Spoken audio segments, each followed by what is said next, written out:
Located just 8 degrees below the Arctic Circle is the championship course at Royal Dornoch. Golf Digest ranks it the second greatest golf course in the world.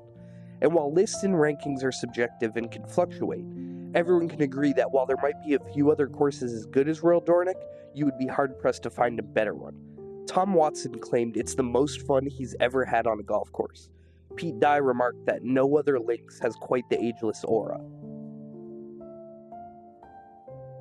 Ageless indeed. A Scottish court once remarked that golf had been played in Dornoch in memoriam.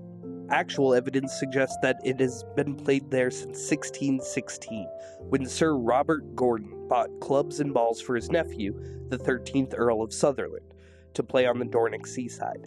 In 1877, the town council gave permission to the Sutherland Golfing Society to play on the newly laid 9-hole course.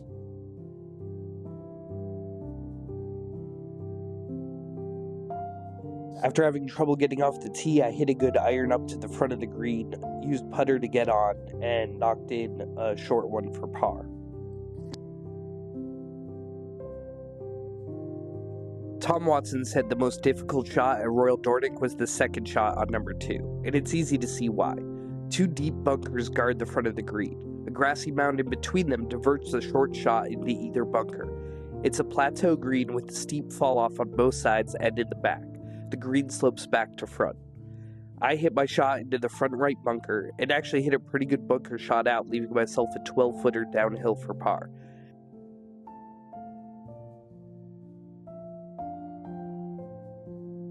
I just missed it and tapped in for my bogey.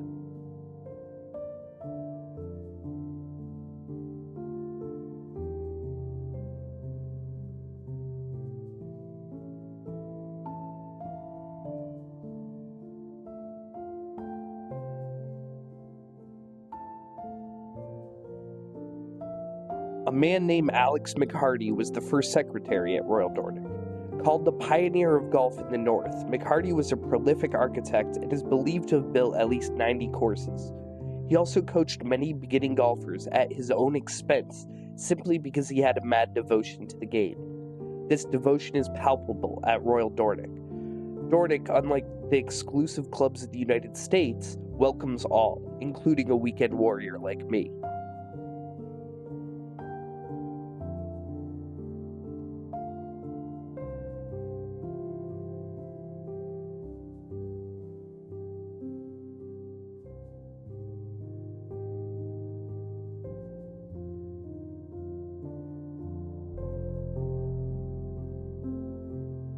McHardy won the silver medal engraved with Dornoch's crest 5 times in the first decade of the club's existence. But he's not the most prolific champion in Dornoch's history. That distinction goes to a man named John Sutherland, who won 11 medals, including 9 straight. Sutherland was appointed to secretary in 1883 and would serve the club for the next 58 years. He was an incredibly influential and forward-looking secretary, and is largely responsible for Dornoch's impact on the world.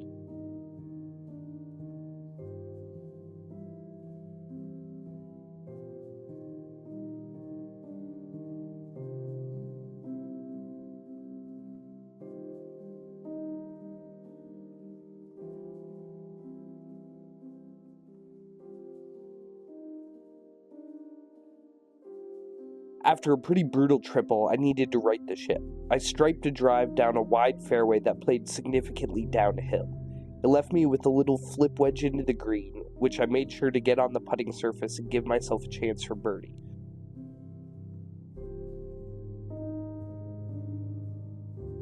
From about 30 feet away, I had a left to right breaker, and it found the bottom of the cup. That's the first birdie of the trip.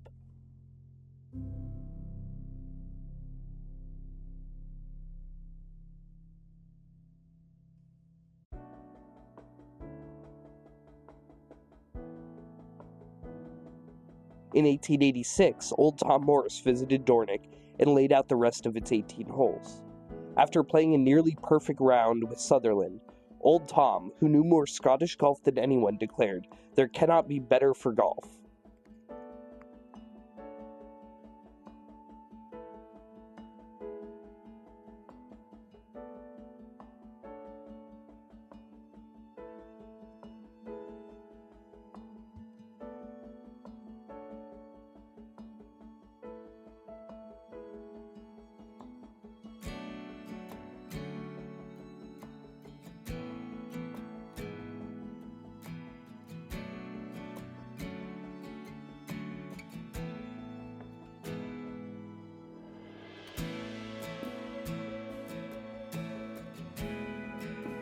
The 7th hole is called Pier. It requires a good drive that's played in the direction of the right-hand edge of the green. Avoid the bunkers on the left and steep banks of winds on the right.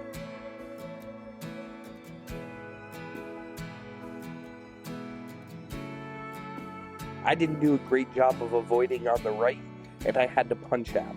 This left a full 3-wood to try and get to the green.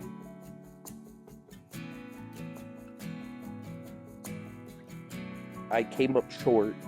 I was able to putt on, giving myself about 18 feet for a bogey.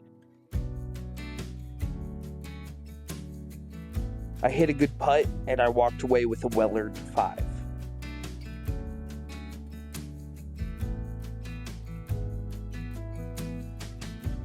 Royal Dornoch is on an amazing piece of coastline, and it features crazy elevation changes.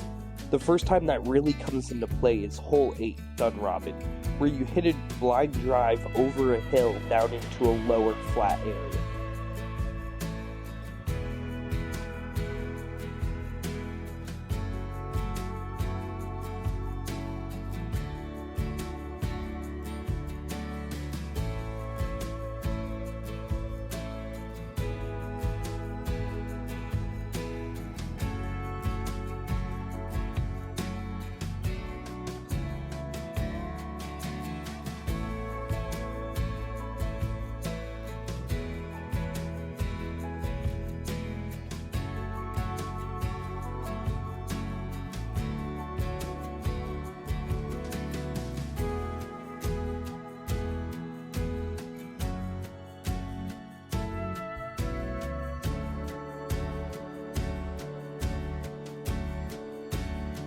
Not only is hole 9 the first par 5 on the course, it's the first time the Dornoch Firth gets brought into play.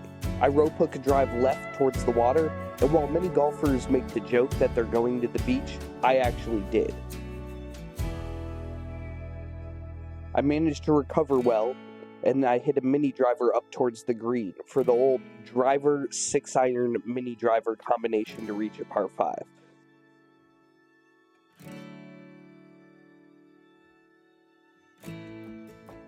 I hit my putt on, and unfortunately I didn't get video of it, but it was to tap in range, and I walked away with a par. Modesty forbids me from saying more than Dornoch is the most beautifully situated links in the world. Donald Ross. At 21, he became the keeper of the greens at Dornoch, and he was the club's first professional until 1898. He moved to the United States and built over 400 golf courses, his most famous being Pinehurst No. 2, which has hosted several U.S. Opens and is famous for his turtleback greens. After playing Dornoch, it's not hard to see where he got the idea from.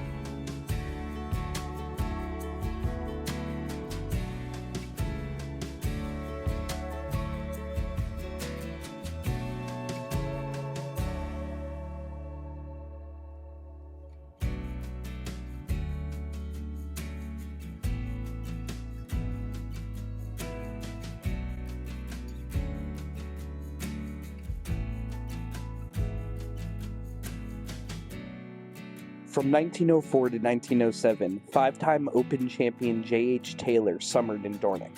He advised Sutherland on course design and extension. Sutherland improved on the design Old Tom laid out. Although it never did, Dornoch was elevated under Sutherland's watch to Open-level standards. Accordingly, it earned the title of Royal from King Edward VII in 1906.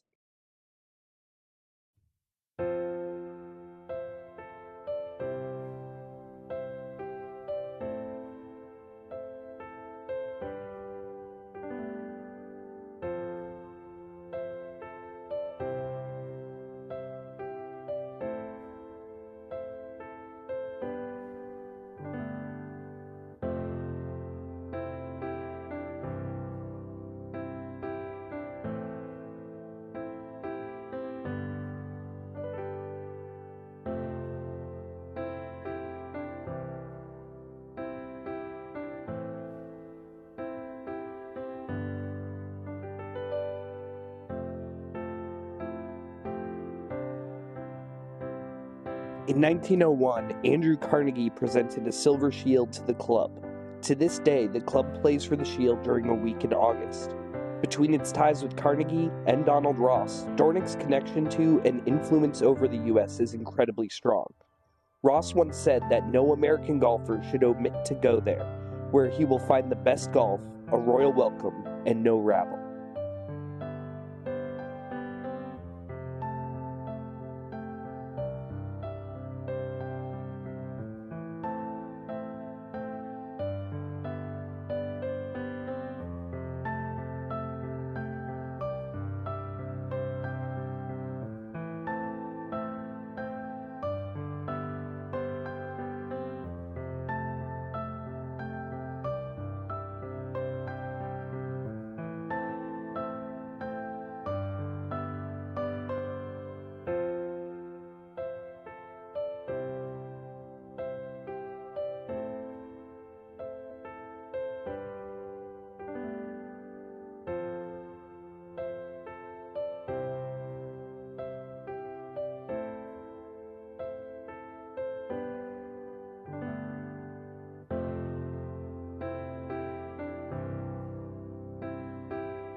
In 2016, club member the Reverend Susan Brown, who was then the Queen's chaplain and minister of the 13th century Dornoch Cathedral, created a unique holy route to guide golfers on their Royal Dornoch pilgrimage. It features in the course's hole-by-hole guide. And there's perhaps no better way to capture the unique experience of Royal Dornoch than to acknowledge its incredible spiritualness. Of the 14th hole, called Foxy, she wrote, "Rough, no bunkers, but a double dogleg. For many, this is Royal Dornoch's signature hole. Let the challenge excite you, and rise to it. Life is too short not to have times when you push yourself to the limits."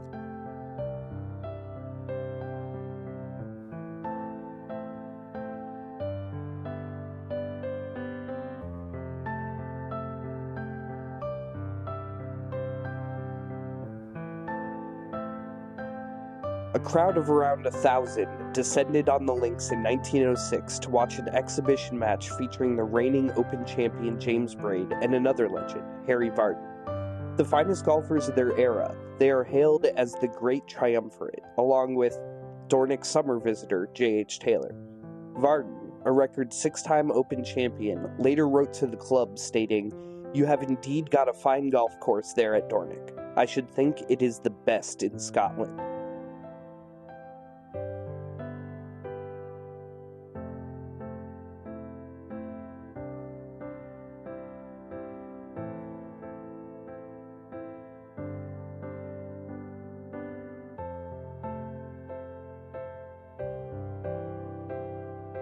Herbert Warren Wind, one of America's greatest golf writers, penned for the June issue of the New Yorker magazine an article entitled "North to the Links of Dornoch," which proved to be hugely influential in raising the profile of Royal Dornoch in the USA.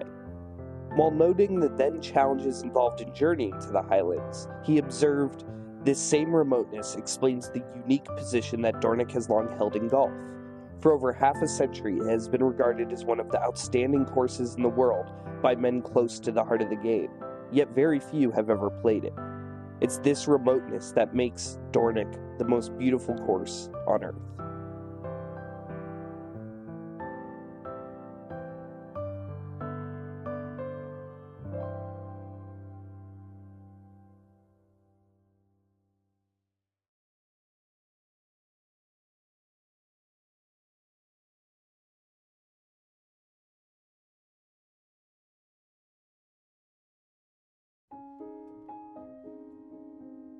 For as rich as the history at Royal Dornoch is, the golf club stands just as much for the future as it does for its illustrious past.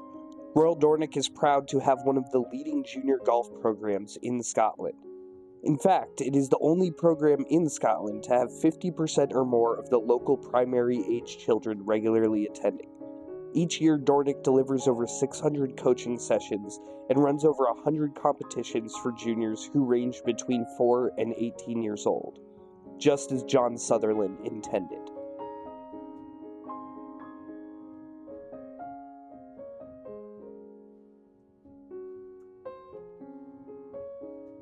Reverend Brown writes, "As you prepare to tee off, think of the number of people in the last 400 years who have stood where you are. Regardless of your round, be grateful for the energy to play, and for the company and the scenery. Take a deep breath, swing slow and true, and give thanks for the exercise of body, mind, and spirit."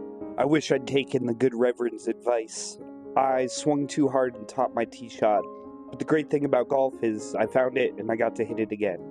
I was thankful for the exercise of body, mind, and spirit as I walked around the Dornoch links. It's an absolutely beautiful course, and I had great company. Before I end this video, I want to shout out the great company. This guy, who will remain nameless, needed this 20-footer to break 90. We were all rooting for him. He made it, and it was this amazing moment for all of us. His caddy, Orla, was fantastic throughout the day and deserves a huge shout out. She has her own YouTube channel, which I will tag below in the description, and I encourage you to go check her out.